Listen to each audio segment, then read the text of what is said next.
सवाल। स्टूडेंट्स, अब हम मैथमेटिकली बोहर एटॉमिक मॉडल को समझते हैं। तो स्टूडेंट्स, बोहर के अकॉर्डिंग क्या था कि the electron revolve in stationary orbits. Stationary orbit are those orbit in which angular momentum is equal to the integral multiple of h upon 2 pi। तो लिख लेते हैं the according to Bohr model, according Bohr in the hydrogen atom, in the hydrogen atom, ये लिख लीजिए hydrogen atom में, hydrogen atom, क्योंकि problem आपको हाइड्रोजन एटम की सॉल्व करनी है। इन हाइड्रोजन एटम एक इलेक्ट्रॉन होता है, 1h1 होता है, तो 1 इलेक्ट्रॉन रिवॉल्व करता है। रिवॉल्व कौन सी ऑर्बिट में रिवॉल्व करता है? Revolve in stationary orbits, orbit around to nucleus, around to nucleus, to nucleus. और न्यूक्लियस के अंदर क्या होगा? 1 प्रोटॉन होगा टू न्यूक्लियस। और न्यूक्लियस के अंदर क्या ब्रैकेट में लिख दे 1 प्रोटॉन। और स्टेशनरी ऑर्बिट कौन होती है? 2 orbit. The stationary orbits, the stationary orbits are those orbit, are those orbit, are those are those in which angular momentum, in which electron angular momentum क्या होगा? angular momentum is integral multiple of h upon 2 pi, is integral multiple of h upon 2 pi, multiple of h upon 2 pi। तो भाई क्या लिखते हैं हम लोग? Expression क्या है? mvr, एंगुलर मोमेंटम होता है mvr, v वेलोसिटी से मूव कर रहा है, r रेडियस है उस सर्कुलर ऑर्बिट का, स्टेशनरी ऑर्बिट का, तो क्या हो जाएगा? mvr equal to nh।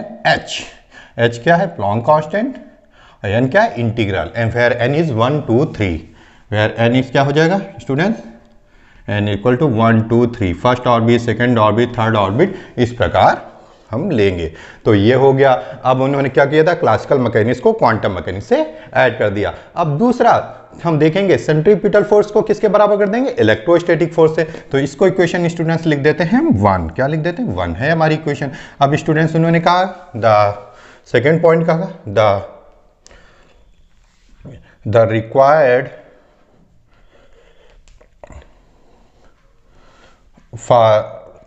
for motion centripetal force is obtained मिलेगा, किससे मिल जाएगा? Electrostatic force obtained by Coulombian electrostatic force, Coulombian electrostatic force। अच्छा लिखते हैं इलेक्ट्रोस्टैटिक फोर्स। तो क्या हो जाएगा स्टूडेंट्स? बताइए सेंट्रीपिटल फोर्स क्या होता है? mv square upon r। ये याद करिए भाई लोग, mv स्क्वायर अपॉन r हो गया सेंट्रीपिटल फोर्स। इसको किसके बराबर कर देना है हम लोगों को? Electrostatic force. अब स्टूडेंट्स बताइए क्या है? मान लिया ये न्यूक्लियस है, इसमें 1 प्रोटॉन है और उसके चारों तरफ बहुत सारी ऑर्बिट्स बनी है। मान लीजिए फर्स्ट ऑर्बिट, ये सेकेंड ऑर्बिट, ये थर्ड ऑर्बिट, फोर्थ ऑर्बिट, इस प्रकार। मान लीजिए ये nth ऑर्बिट है। मान लीजिए स्टूडेंट्स nth ऑर्बिट में इलेक्ट्रॉन रिवॉल्व कर रहा है। एक ऑर्बिट थोड़ी होगी, nth ऑर्बिट हो, तो इलेक्ट्रॉन क्या है? E। और इस प्रोटॉन का भी चार्ज क्या होगा? E बराबर ही होता है, प्लस में होगा, ये माइनस में होगा। तो स्टूडेंट्स क्या हम लिख सकते हैं? इलेक्ट्रोस्टैटिक फोर्स क्या लगेगा? E square, E square 4 pi epsilon not into, ये डिस्टेंस मान लेते हैं हम, ये दिस इज r स्टूडेंट्स, ये r डिस्टेंस है, तो कितना हो जाएगा? r square. क्या हो जाएगा? r स्क्वायर, क्योंकि इस पर क्या लगेगा? इधर हम कह सकते हैं इधर क्या लगेगा? इलेक्ट्रोस्टैटिक फोर्स E लगेगा, और उधर क्या सेंट्रीपिटल, यस सी सेंट्रीपिटल, सेंट्री लिख लीजिए, नहीं तो कूलाम फोर्स में आपको कंफ्यूजन हो जाएगा। तो हमने क्या स्टूडेंट इसको क्या किया, चाहे तो ऐसे भी आप लिख सकते हैं, हमने क्या किया, सेंट्रीपिटल फोर्स को किसके बराबर कर दिया, इलेक्ट्रोस्टैटिक फोर्स के बराबर कर दिया, और हमने लिख दिया mv²/4। अब स्टूडेंट्स बन गया हमारा काम। अब स्टूडेंट्स हमें क्या निकालना है, रेडियस निकालनी है। क्या निकालना है, रेडियस निकालनी है, वेलोसिटी निकालनी है। तो स्टूडेंट्स सबसे पहले हम क्या करते हैं, वेलोसिटी निकाल लेते हैं। तो स्टूडेंट्स हम क्या, इस एक्सप्रेशन को ले लेते हैं। तो हमारा नाउ फ्रॉम सेकेंड। तो स्टूडेंट्स इससे क्या आ जाएगा बताइए, आर कट जाएंगे तो क्या आ जाएगा, mv² इक्वल्स टू क्या हो जाएगा, e²/4π/0 r, क्योंकि आर कट गया, ये आर इस आर से कट जाएगा, तो एक आर यहाँ, तो आर खत्म हो जाएगा, यहाँ एक आर बच जाएगा। तो फ्रॉम सेकंड ये मिला। अब स्टूडेंट्स हम क्या कर सकते हैं, from first, use from first से r बराबर क्या हो जाएगा स्टूडेंट, यहाँ पर r बराबर क्या मिलेगा, NH/2π, NH/2π, तो नीचे है ही mv, नीचे लिख देंगे 2πmv। अब स्टूडेंट्स इसको क्या करें, r को पुट कर दें। नाउ पुट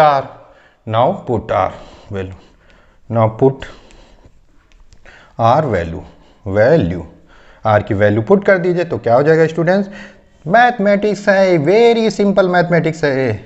mv² बराबर क्या हो जाएगा, e²/4πε0, और r बराबर क्या है स्टूडेंट्स, NH/2πmv। अब स्टूडेंट इसमें देख लीजिए क्या होगा, 2πmv पूरा ऊपर चला जाएगा, तो 2πmv e² अपॉन क्या हो जाएगा, 4πε0 NH, 4πε0 NH। अब स्टूडेंट्स देखिए क्या कट जाएगा हमारा, एक m cancel out, then we find, and student v का एक 1, v का v1, तो यहाँ पर v² है, यहाँ पर v है, तो क्या बच जाएगा, v बच जाएगा हमारा। तो क्या मिलेगा, 2πe² अपॉन 4πε0 NH। अब स्टूडेंट इसको इस प्रकार लिख सकते हैं हम लोग, देखिए क्या लिखते हैं, थोड़ा e² तो लिख लेते हैं ऊपर, और देखिएगा 4πε0 तो सब में आता है लगभग, ये तो एक अच्छी चीज है 4πε0। अब स्टूडेंट n है यहाँ पर, और n यहाँ पर लिख लेते हैं, n आप थोड़ा लिख लीजिए n ऐसे, और स्टूडेंट h के नीचे 2π को नीचे डाल देते हैं, ये देखने में अच्छा लगेगा, h/2π, ये h कट हो जाता है, इसको भी कहते हैं h/2π की लिख सकते हैं। तो इस प्रकार हम एक्सप्रेशन लिखेंगे स्टूडेंट्स वेलोसिटी का। तो कितना बढ़िया आया, 1/n पहले लिख देते हैं, e²/4πε0, याद हो जाएगा आप लोगों को, e²/4π, और लिख दीजिएगा h/2π इसके साथ। तो इस प्रकार स्टूडेंट्स ये आया हमारा वेलोसिटी। क्या आ गई हमारी, वेलोसिटी आ गई। वेलोसिटी इज 1/n, मतलब velocity proportional to the inversely to the orbit. जैसे जैसे ऑर्बिट बढ़ेगी वेलोसिटी डिक्रीज होती जाएगी। हायर ऑर्बिट में इलेक्ट्रॉन धीमे गति करेगा, नीचे वाली ऑर्बिट में ज्यादा तेज गति करेगा। तो इस प्रकार 1/n कैसे, inversely proportional to the number of the orbit. अब स्टूडेंट्स क्या निकाल लेते हैं हम लोग, आर वी पता लग गया, अब हम आर निकाल लेते हैं। तो आर में पुट कर दीजिए, now put value of v in, इसको डाल दे इन थर्ड पुट कर दीजिए। तो आर बराबर आ जाएगा, आर क्या हो जाएगा मेरा, आर बराबर क्या था हमारा स्टूडेंट्स, NH। थोड़ा h का डंडा बड़ा बनाइएगा, नहीं तो कंफ्यूजन कर जाएंगे आप लोग। 2πm और v बराबर क्या स्टूडेंट्स आया, ये ही रख देते हैं, नहीं तो बटे अटे में करने पर आपको दिक्कत हो जाएगी। तो वो तो हमने याद करने के लिए बनाया था, 2πe²/4πε0 NH। अब स्टूडेंट बताइए ये वाला टर्म ऊपर चला जाएगा तो क्या हो जाएगा, n और n क्या हो जाएगा, n स्क्वायर, और h ऊपर जाएगा तो h स्क्वायर अपॉन 2 पाई स्टूडेंट्स कितना हो जाएगा, 4 पाई स्क्वायर, और m है तो m लिख लीजिए m, और क्या हो जाएगा e स्क्वायर स्टूडेंट्स, और 4 पाई से नॉट ऊपर जाएगा तो 4 पाई एप्सिलॉन नॉट, ये आ जाएगा। अब स्टूडेंट्स इसको क्या लिख लेते हैं, इस प्रकार लिखते हैं, देखिए n स्क्वायर अपॉन m ऐसे लिख लीजिए, और h अपॉन 2 पाई को इसमें स्क्वायर ऊपर है नहीं तो इसको ऐसे लिखते हैं h अपॉन 2 पाई स्क्वायर। आप ऐसे भी छोड़ सकते हैं लेकिन इस प्रकार लिखेंगे और अच्छा लगे, h का स्क्वायर भी हो गया, 2 पाई का 4 पाई स्क्वायर हो गया, ये सही है, और 4 पाई से नॉट ऊपर लिख दीजिए और नीचे उसके e स्क्वायर जो बच गया है वो डाल दीजिए। तो कितना आसान है याद करना, n square upon m, h upon 2 pi का होल ऑफ स्क्वायर, 4 पाई से नॉट e स्क्वायर, ये स्टूडेंट्स आ गई रेडियस। तो स्टूडेंट्स फर्स्ट रेडियस ऑर्बिट क्या हो जाएगी, first radius orbit, first orbit radius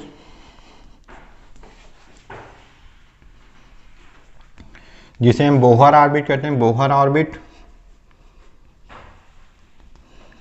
उसे हम R1 उसको रिप्रेजेंट कैसे करते हैं, ए नॉट से, किससे रिप्रेजेंट करते हैं, ए नॉट से। तो ए नॉट की वैल्यू क्या आ जाएगी student, what is a not, यहां पर ही निकाल लेते हैं, that is a not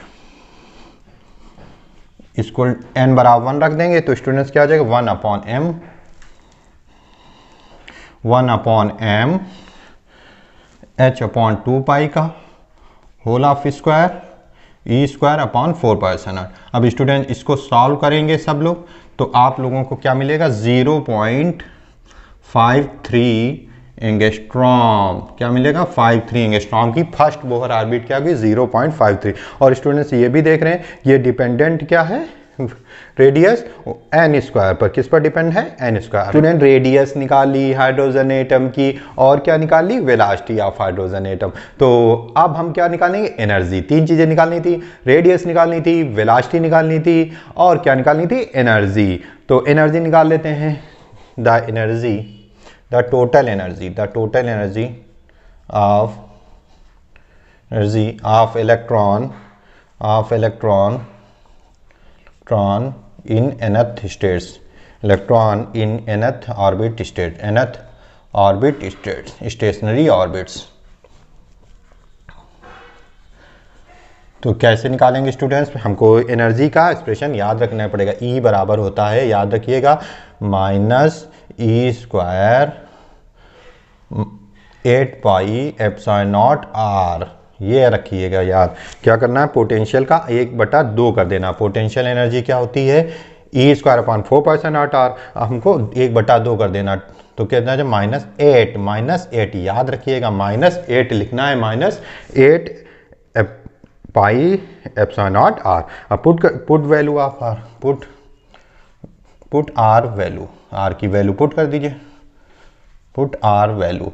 so students e बराबर क्या आ जाएगा, स्टूडेंट्स माइनस लगाना है, माइनस का मतलब क्या है, इलेक्ट्रॉन क्या है, बाउंड है, इलेक्ट्रॉन क्या है, एनर्जी सदैव क्या होगी, बाउंड होगी, नेगेटिव में होगी, क्योंकि तभी तो इलेक्ट्रॉन उससे जुड़ा रहेगा। तो ई बराबर माइनस ई स्क्वायर, ई इलेक्ट्रॉन और प्रोटॉन का चार्ज मिलकर ई स्क्वायर हो जाते हैं, 8 कर देना है यहाँ पर, 4 की बजाय 8 पाई एप्सिलॉन नॉट, और आर की वैल्यू स्टूडेंट्स निकाल ही ली है आपने, कितनी निकाली है, बहुत प्यारी सी निकाली है, n square upon m h upon 2 pi का होल ऑफ स्क्वायर, और क्या निकालना है आपने, 4 पाई एप्सिलॉन नॉट ई स्क्वायर। अब स्टूडेंट्स इसको सॉल्व करेंगे तो आप लोगों को देखिए क्या स्टूडेंट, ये m है ऊपर चला जाएगा, ये ई स्क्वायर है ऊपर चला, तो क्या आ जाएगा, -me⁴, me⁴ आ जाएगा, 8 pi epsilon naught 8 -me⁴ 8 epsilon naught square n square h square आ जाएगा। इसको जब सॉल्व करेंगे स्टूडेंट्स, वैल्यू पुट करेंगे तो आ जाएगा -13.6 upon n square EV, electron volt में हम दे रहे हैं।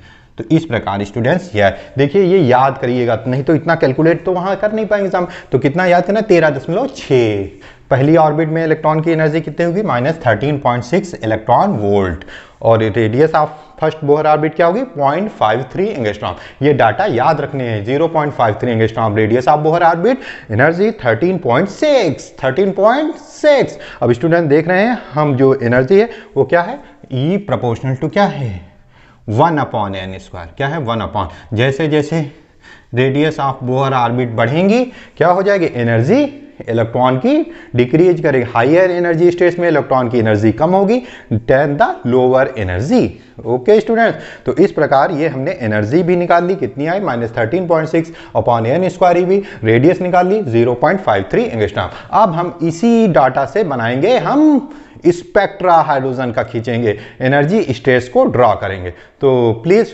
Wash my physics wall. Thank you Fever. अब स्टूडेंट्स हम लोग बनाते हैं line spectra, energy levels diagram खींच लेते हैं बोहर के एटॉमिक मॉडल से, जो हमने एनर्जी का एक्सप्रेशन पाया है और जो रेडियस का एक्सप्रेशन पाया है। तो उससे थोड़ा सा हम क्या करते हैं, एनर्जी लेवल डायग्राम को खींच लेते हैं, देखते हैं कैसे एनर्जी लेवल्स होते हैं, उनकी क्या एनर्जीज होती हैं, फर्स्ट एनर्जी लेवल की क्या एनर्जी होगी, सेकेंड की क्या होगी। तो स्टूडेंट्स हमने क्या पाया, रेडियस और एनर्जी के बीच में। तो रेडियस का एक्सप्रेशन क्या है, the radius of nth orbit, the radius of nth orbit of electron या एटम, इलेक्ट्रॉन क्या कह सकते हैं स्टूडेंट्स, Rn क्या है, व्हाट इज Rn, आपको क्या मिल रहा है, n²/m, वेरी स्मॉल, सरल है, बहुत आसान है, n²/m लिख दीजिए, h/2π लिख दीजिए, उसका स्क्वायर कर दीजिए, और क्या ऊपर 4π/0 है, 4π/0, और नीचे e² है, ये मिला था हमें। अब स्टूडेंट्स देख रहे हैं कि Rn जो है वो डायरेक्टली प्रोपोर्शनल क्या है, n², मतलब नंबर्स के स्क्वायर पर डिपेंडेंट का, 1 2 3 का स्क्वायर करना है। तो यदि स्टूडेंट्स लेते हैं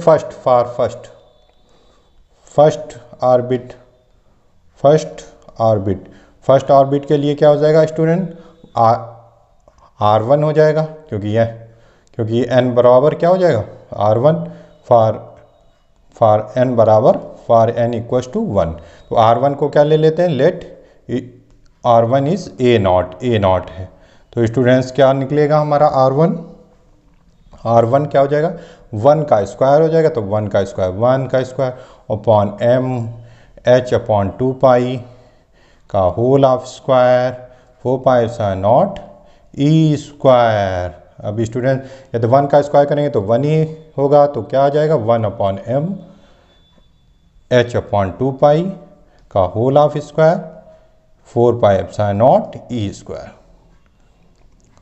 दैट इज A0। इसको स्टूडेंट्स क्या लिखते हैं, हमने A0 लिख दिया। अब स्टूडेंट्स मतलब Rn क्या लिख सकते हैं, सो वी राइट इट, क्या लिख सकते हैं, Rn बराबर, ये पूरा फैक्टर क्या A0 के बराबर हो गया है, तो Rn बराबर क्या लिखते हैं, राइट एज, या इसको कहते हैं star equation, star Rn equals to क्या लिख सकते हैं, n² A0। अब स्टूडेंट्स ये फर्स्ट ऑर्बिट लेनी होगी तो क्या ले सकते हैं, फॉर फर्स्ट ऑर्बिट तुरंत निकल आएंगे, कितना आसान हो गया ऑर्बिट्स निकालना। R1 बराबर A0 क्या हो जाए, क्योंकि R1 बराबर क्या हो जाएगा स्टूडेंट्स, R1 बराबर 1 का square A0, that is A0, 1 का स्क्वायर 1 ही होता है, 1 का स्क्वायर क्या हो जाएगा, 1 ही होगा।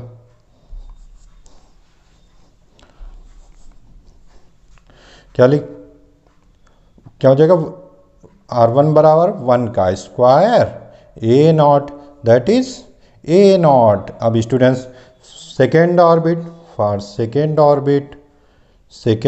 के लिए n बराबर 2 लिख देंगे, ऑर्बिट n बराबर क्या हो जाएगा 2, तो R2 आ जाएगा, R2 क्या हो जाएगा स्टूडेंट, 2 का स्क्वायर A0, तो कितना आ जाएगा 4A0, कितना आ जाएगा 4A0। इसी प्रकार थर्ड ऑर्बिट, फॉर थर्ड, ऐसे निकाल लेंगे आप लोग ना, बहुत आसान हो गया ना, कितना आसान हो गया। रेडियस ऑफ ऑर्बिट्स निकाला, r3 इक्वल्स टू n, 3 का स्क्वायर कर दीजिए a not, that is 9a not. इस प्रकार जो भी ऑर्बिट का रेडियस निकालना होगा वो आप लोग निकाल सकते हैं। तो इस प्रकार हमने देखा कि कितना आसान है, जो ऑर्बिट्स की इंटीग्रल का स्क्वायर हो जाएगा a नॉट, जो फर्स्ट वैल्यू है। और a नॉट क्या होती है स्टूडेंट्स, कितनी निकालते हैं हम लोग, 0.53 एंगस्ट्रॉम, 53 एंगस्ट्रॉम। अब स्टूडेंट्स आ जाते हैं एनर्जी पर। एनर्जी का एक्सप्रेशन क्या लिख सकते हैं, द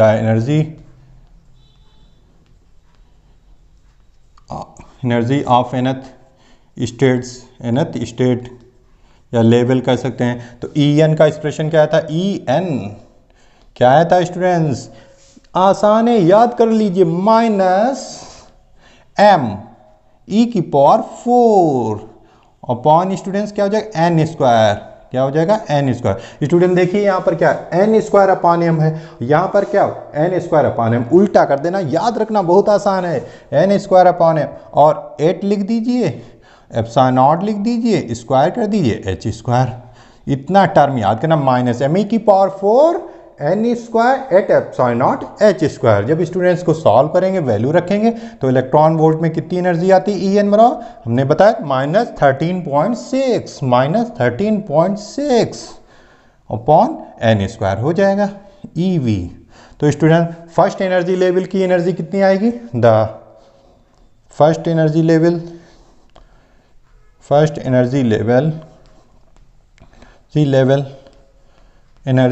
लेवल एनर्जी क्या हो जाएगी, एनर्जी क्या स्टूडेंट्स हो जाएगी, एनर्जी क्या हो जाएगी, E1, n बराबर 1 रख देंगे, E1 बराबर क्या हो जाएगा, -13.6 अपॉन 1 का स्क्वायर करेंगे तो 1 ही रहेगा, EV दैट इज -13.6 EV।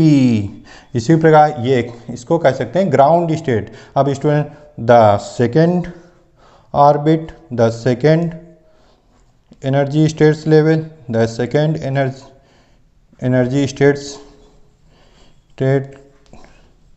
की एनर्जी क्या होगी इलेक्ट्रॉन की, उसमें E2 क्या लिख सकते हैं, E2 बराबर क्या हो जाएगा स्टूडेंट्स, -13.6 अपॉन 2 का स्क्वायर EV। अब 2 का स्क्वायर क्या हो जाएगा, -13.6 अपॉन 4। जब इसको करेंगे तो क्या 4 3 12 और बचेगा ये 3.4, -3.4 इलेक्ट्रॉन वोल्ट। ये हमारी सेकेंड एनर्जी लेवल की एनर्जी आ गई। इसी प्रकार आप थर्ड की भी निकाल लोगे, कर लोगे ना, कितना आसान है भाई आप लोगों के लिए। थर्ड एनर्जी लेवल E3, ये आपके लिए टास्क है, आप लोग करिएगा और हमें बताइएगा। E3 बराबर क्या हो जाएगा, -13.6 अपॉन 3 का स्क्वायर EV। कैलकुलेट करिए स्टूडेंट्स, कितना हो जाएगा, -13.6 अपॉन 9 EV, कितना हो जाएगा 1.51 इलेक्ट्रॉन वोल्ट। इस प्रकार हम देखेंगे स्टूडेंट्स क्या है, एनर्जी जैसे जैसे स्टेट्स की संख्या बढ़ेगी, हायर एनर्जी स्टेट में जाएंगे तो उस एनर्जी स्टेट की एनर्जी क्या हो जाएगी, डिक्रीज होती जाएगी। तो हम एनर्जी लेवल डायग्राम एक खींच लेते हैं, लाइन से रिप्रेजेंट कर लेते हैं। तो स्टूडेंट्स ले लेते हैं हम ग्राउंड स्टेट में, तो हम हमारा फर्स्ट स्टेट है n = 1, n बराबर 1। एनर्जी कितनी है स्टूडेंट, -13.6 EV। इस स्टेट में माइनस होगी स्टूडेंट्स, एनर्जी कितना है, -13.6। अब स्टूडेंट दूसरे में हम देख रहे हैं कितनी है, -3.4। तो डिफरेंस निकालें तो कितना आ जाएगा, 13 में 3 जाएगा तो 10 बचेगा, 6 में 4 जाएगा 2 है, मतलब 10.2। तो स्टूडेंट्स यदि हम कॉलम ले लें, ये हमारे मान लिए 2 कॉलम्स है, 2 2 2 4 4 6 8 10, मतलब 10 के करीब ये स्टूडेंट्स एक लेवल है। मतलब इस बीच में डिफरेंस ये हमारा n बराबर 2 के लिए आ जाएगा। क्या स्टूडेंट्स आ जाएगा, n बराबर 2 के लिए। तो ये हमारी इसमें एनर्जी कितनी स्टूडेंट्स हो जाएगी हमारी, -3.4 इलेक्ट्रॉन वोल्ट। और डिफरेंस यदि हम देखेंगे तो कितना का, 10.2 का। अब स्टूडेंट्स E3 कीजिए, E3 कितना है, 1.51। अब स्टूडेंट्स इसमें देखिए 13 से 1.51 कितना हो जाएगा, 12 के करीब। तो यदि ये 10 है तो 12, तो 12 यहीं पर नज़दीक आ जाएगा, 2 का ही तो अंतर है, तो ये खींच लेंगे। ये हमारा थर्ड एनर्जी स्टेट्स हो जाएगा। n बराबर 3 लिख दीजिए, n बराबर 3, चाहे तो ऐसे खींच लिए, n बराबर 3। तो E3 स्टूडेंट्स कितने हैं, E3 कह सकते हैं, E3 हमारा कितना निकला स्टूडेंट्स, -1.51, -1.51 इलेक्ट्रॉन वोल्ट। ये हमारा क्या है स्टूडेंट्स, E2। ये क्या था, E1, क्या था, E1 स्टूडेंट। इस प्रकार हमने एनर्जी स्टेट, इस प्रकार E4 जब स्टूडेंट निकालेंगे तो और कम एनर्जी गैप हो जाएगा, धीरे धीरे आप देखेंगे E4 ये आ जाएगा। ओके, उसके बाद n बराबर 4 पर बना देंगे, फिर n बराबर 5 पर बनाएंगे तो और स्टूडेंट्स कम हो जाएगा, n बराबर 5 पर। इस प्रकार स्टूडेंट धीरे धीरे और नज़दीक में n बराबर 6 और गैप कम हो जाएगा। तो जैसे जैसे हायर एनर्जी स्टेट में जाएंगे गैप कम होता है, और फिर क्या हो जाएगा, कॉन्टीन्यूअस आपको लाइंस मिलेंगी। n बराबर इन्फिनिटी, n बराबर क्या लिख सकते हैं हम, इन्फिनिटी। इस प्रकार हम लोग चाहें तो आप लोग ये एनर्जी डिफरेंस दिखा सकते हैं, यदि दिखाना हो तो ये जो डिफरेंस होगा डेल्टा ई वो क्या है 10.2 के करीब 2 EV हो जाएगा, क्योंकि हमने घटाया 13.73। और यदि ये स्टूडेंट्स घटाएं 3.4 से तो ये क्या हो जाएगा, 1.5 के करीब हो जाएगा। तो इस प्रकार स्टूडेंट्स हम एनर्जी लेवल डायग्राम्स खींच सकते हैं। ये हमारी स्टेट्स हो जाएंगी कॉन्टिन्यूस स्टेट। अब स्टूडेंट ग्राउंड स्टेट में -13.6 वोल्ट एनर्जी आई, इसका मतलब ये है कि ग्राउंड स्टेट के इलेक्ट्रॉन को आपको बाहर निकालना हो एटम से तो कितनी एनर्जी देनी पड़ेगी, 13.6 इलेक्ट्रॉन वोल्ट की एनर्जी दोगे, तभी ग्राउंड स्टेट का इलेक्ट्रॉन उस एटम को छोड़ के मेटल में आएगा। तो इस प्रकार हमने इसके एनर्जी लेवल डायग्राम को देखा। अब स्टूडेंट्स हम दिखाते हैं कि किस प्रकार इलेक्ट्रॉन ट्रांजिशन करते हैं और फोटॉन निकलता है। Lose of energy, lose motion नहीं, लूज इन ऑफ एनर्जी। तो प्लीज फीवा wash my physics wall. Thank you फीवा। स्टूडेंट्स अब हम लोग क्या करेंगे, बोहर के थर्ड पोस्टुलेट का यूज करेंगे और दिखाएंगे कि हाइड्रोजन का स्पेक्ट्रा क्या होता है, लाइन स्पेक्ट्रा होता है। तो हमने एनर्जी क्या निकाली थी, याद आया, याद तो हो गया होगा आप लोगों को। एनर्जी का फार्मूला क्या था, energy in the nth states of electron क्या होती है, माइनस में होगी, m होता है e⁴ होता है, नीचे क्या होता है n² होता है, 8 लिखते हैं, ε0² लिखते हैं, h² लिख देते हैं, इतना लिख देते हैं। स्टूडेंट्स कहीं कहीं बुकों में इसमें रिडबर्ग कांस्टेंट को घुसेड़ देते हैं, रिडबर्ग जी आ जाते हैं। तो कैसे आते हैं स्टूडेंट्स, देखते हैं इसमें रिडबर्ग जी ने क्या किया, उन्होंने थोड़ा इसमें कुछ डिफिकल्टी कर दी। क्या किया, उन्होंने कहा HC से ऊपर मल्टीप्लाई कर देते हैं, HC से नीचे घुसेड़ देते हैं। अब कहेंगे आप ये सब क्यों कर रहे हैं, मन आए करिए, मन आए ना करिए। रिडबर्ग जी को लाइए, मन आए 8 ε0² h³ c। अब स्टूडेंट्स ये वाला जो पूरा फैक्टर हुआ, ये वाला फैक्टर, ये इसको इन्होंने क्या कहते हैं, रिडबर्ग कांस्टेंट। तो इन्होंने कहा -r कह दीजिए, और HC तो था ही जो ऊपर हमने इसमें खुराफात की थी वो HC की, और ये n², ये क्या हो जाएगा नीचे n²। तो क्या आया, En बराबर हमारा आ जाएगा RHC/n²। इस प्रकार आप याद भी कर सकते हैं। वेयर R क्या लिखा, वेयर हमने लिख दिया R जो है रिडबर्ग हैं, रिडबर्ग भाई जी हैं। तो रिडबर्ग भाई जी का जो वैल्यू है वो क्या है, m⁴ माइनस नहीं, m⁴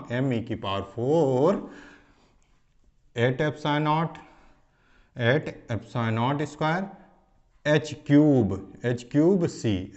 c, ये वैल्यू होती है जो कांस्टेंट वैल्यू होती है। तो इस प्रकार हमने इस En को इस प्रकार भी लिख सकते हैं। मन आए आप लिखे, मन आए ना लिखे, लेकिन बहुत सारी बुकों में लिखा होता है, आर में रिडबर्ग जी का नाम लिखा होता है, तो हमने भी रिडबर्ग जी को बता दिया आप लोगों को। अब स्टूडेंट्स हम आते हैं अपने काम पर, जो थर्ड हमें पोस्टुलेट दिखाना है। तो थर्ड पोस्टुलेट बोहर का क्या कहता था, the electron might make a transition from higher energy state to lower energy state. The difference of energy carried away in the form of photon. Lose energy करेगा किसमें, photon में। जब electron ऊंची कक्षा से नीची कक्षा में जंप करेगा, फॉल करेगा।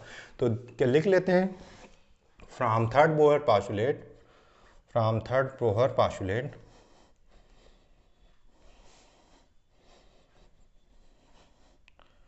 postulate the electron might make a transition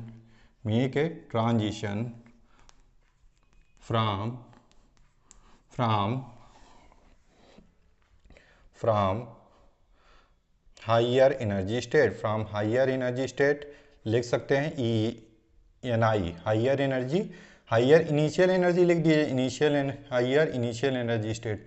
तो पहली जो है शुरुआत वाली, जहाँ से वो जंप करना चालू करें, higher energy initial energy state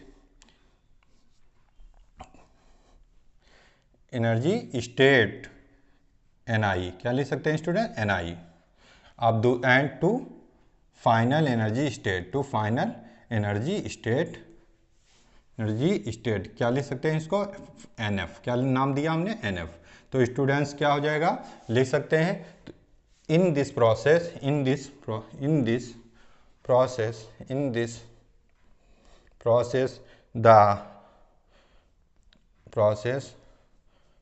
the energy is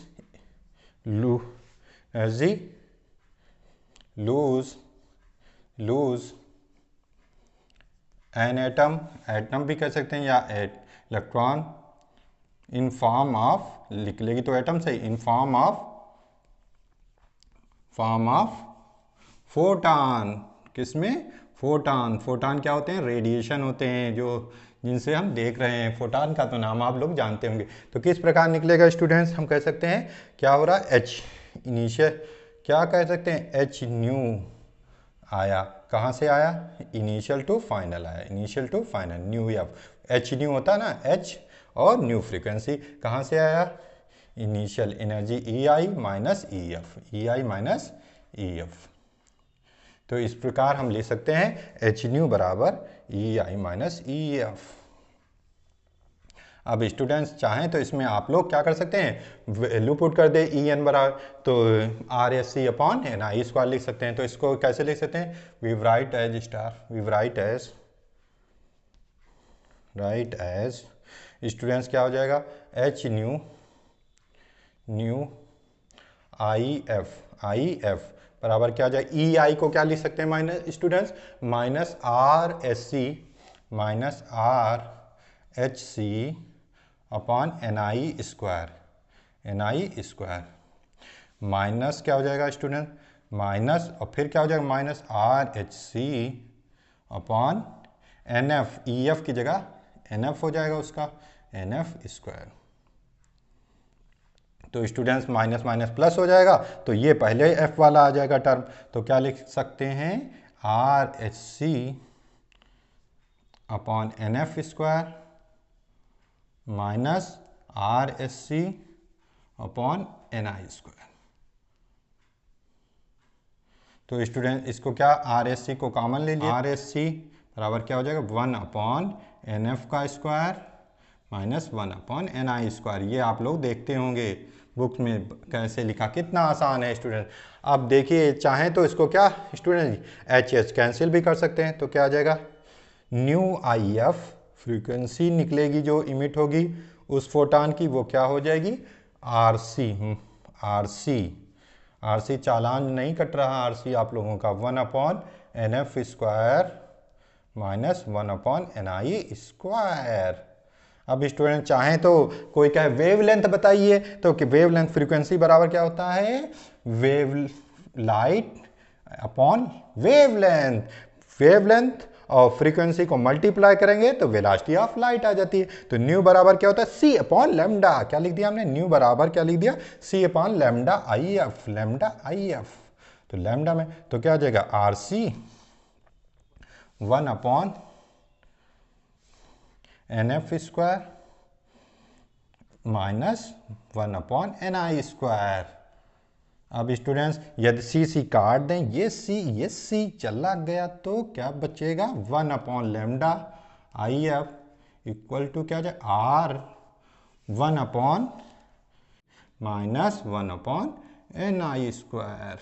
तो स्टूडेंट्स ये आप लोग छोटा सा बुक में देखते हैं, बड़े बड़े क्वेश्चनों में यूज करते हैं, तो ये आ गया 1/λ IF बराबर R 1/NF minus 1/NI square. Students हमने देख लिया कि क्या वेवलेंथ होगी जब हायर एनर्जी स्टेट से लोअर एनर्जी स्टेट में ट्रांजिशन करेगा। तो स्टूडेंट्स यदि हम लेते हैं NF बराबर 1, स्टूडेंट मतलब 1 स्टेट में ग्राउंड स्टेट में आता है कोई इलेक्ट्रॉन, हायर एनर्जी स्टेट्स में है, मान लिया 2 में है और 1 में आता है, या 3 में है 1 में आता है, या 4 से 1 में आता है, या 5 से 1 में आता है। तो इस प्रकार ट्रांजिशन जो होंगे वो सीरीज कहलाएगी स्टूडेंट्स लाइमन सीरीज। क्या कहलाती है? Lyman series.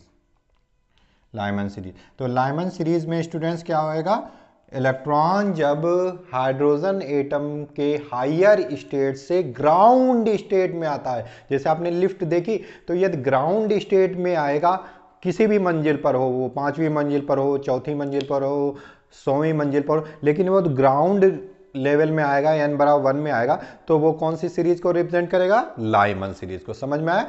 जब हम ग्राउंड में आएंगे, लिफ्ट का ग्राउंड का बटन दबाएंगे, कितनी भी एनर्जी स्टेट्स में हो, तो हमको किस में नापा जाएगा? लाइमन सीरीज में कहा जाएगा। ये लोग लाइमन में आए हैं क्योंकि ये ग्राउंड में आए। अब स्टूडेंट स्टेट में आता है, ट्रांजिशन करता है n बराबर 2 में, तो 2 पहले क्या आएगा? 3 से 2 में आ सकता है, 4 से 2 में आ सकता है, 5 से 2 में आ सकता है, 6 से 2 में आ सकता है, तो इस प्रकार आ सकता है। तो ये जो सीरीज कहलाएगी स्टूडेंट, ये कहलाएगी हमें बामर। क्या कहलाती है? बामर सीरीज। स्टूडेंट्स ये जो बामर सीरीज है, ये ही हमको विजिबल स्पेक्ट्रा में दिखती है। तो सबसे पहले बामर सीरीज की खोज हुई थी स्पेक्ट्रा में, क्योंकि बामर सीरीज की जो वेवलेंथ होंगी वो हमारे विजिबल में आती हैं। अब स्टूडेंट्स लाइमन होगी, बामर। अब मान लिया n बराबर 3 में कोई आता है, लिफ्ट का 3 वाला बटन दबाता है, तो कहाँ से आएगा? चौथे से 3 में आ जाता है, 5वें से 3 में आता है, 6ठे से 3 में आता है, 7वें से 3। तो इस प्रकार जो सीरीज कहलाएगी वो कहलाएगी स्टूडेंट्स पाश्चन। क्या कहलाएगी? पाश्चन से कह सकते हैं हम लोग, पाश्चन सीरीज, सीरीज। तो इस प्रकार ये जो है, जो स्टूडेंट्स आ रहे हैं वो क्या है? पास हैं। इसी प्रकार आगे जो होगी स्टूडेंट्स, यदि फोर्थ में आता है, 5th से 6th में, तो ये क्या हो जाएगी? ब्रैकेट। फिर स्टूडेंट आती है फुंड। तो इस प्रकार बहुत सारी लाइन स्पेक्ट्रा मिलेगा। लाइन, ये स्टूडेंट्स एक जो ट्रांजिशन है वो एक वेवलेंथ को करेस्पॉन्ड कर रहा है, एक वेवलेंथ को। इसकी वेवलेंथ अलग होगी, इसकी वेवलेंथ अलग होगी, इसकी वेवलेंथ अलग होगी, इसकी वेवलेंथ अलग, मतलब हर रेडिएशन की वेवलेंथ अलग अलग है, मतलब डिफरेंट वेवलेंथ मिल रही है। तो क्या मिलेगा? लाइमन सीरीज जब ग्राउंड स्टेट में आएगा, बामर सीरीज जब n बराबर 2 में आएगा, इलेक्ट्रॉन ट्रांजिशन करे, n बराबर 3 में जब पाश्चन में, फिर ब्रैकेट में 4 के लिए, फुंड में 5 के लिए। इस प्रकार एक स्पेक्ट्रा डेवलप हो जाएगा। तो एक प्रकार हम थोड़ा सा इसको लिख लेते हैं। When electron make a transition from transition in किसमें students? Transition in ground state, n बराबर 1 ग्राउंड स्टेट। और ये क्या है स्टूडेंट्स? फाइनल NF कह सकते हैं। NF हमारा क्या है? 1। NF बराबर क्या लिख दिया? 1 टू NI मतलब जो इनिशियल स्टार्ट जहाँ से, तो 1 में ही आ रहा है तो ऊपर से ही तो स्टार्ट करेगा। 2 से स्टार्ट कर सकता है, 3 से स्टार्ट कर सकता है, 4 से स्टार्ट कर सकता है, 5 से आ सकता है, और डॉट इन्फिनिटी। तो इस प्रकार हम कह सकते हैं स्टूडेंट्स, तो ये जो सीरीज होगी 2 से 1 में आ जाए, 3 से 1 में आ जाए, 4 से 1 में आ जाए, तो ये कौन सी हो जाएंगी? हमारी Lyman series. It correspond Lyman series, it correspond Lyman series, Lyman series. अब स्टूडेंट्स इसी प्रकार दूसरी हम देख लेते हैं। व्हेन, आप लोग लिख लीजिएगा, when electron transition make a transition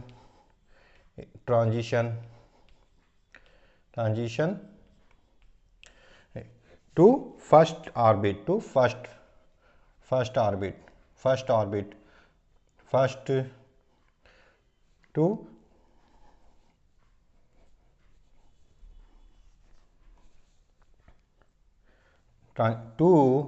second orbit, n बराबर क्या हो जाएगा? NF इजकल टू, अब स्टूडेंट्स NF क्या हो जाएगा? 2, NF बराबर 2, और NI to n i n from n i कौन सा कहाँ से स्टार्ट हो जाएगा, जब 2 में आएगा तो 3 से आएगा, 4 से आएगा, 5 से आएगा, ऊपर वाली लेवल 6 से आ जाएगा। तो इस प्रकार जो सीरीज मिलेगी वो हमारी क्या रहेगी, इट्स करेस्पॉन्ड बामर सीरीज, बामर सीरीज। इस प्रकार स्टूडेंट आप लिख लीजिए, फुंड की लिख लीजिएगा, ब्रैकेट की लिख दीजिएगा, पाशन की लिख दीजिएगा। तो स्टूडेंट्स कितना आसान है हमारा एटॉमिक स्पेक्ट्रा। तो I hope you read better, learn better on physics wall. तो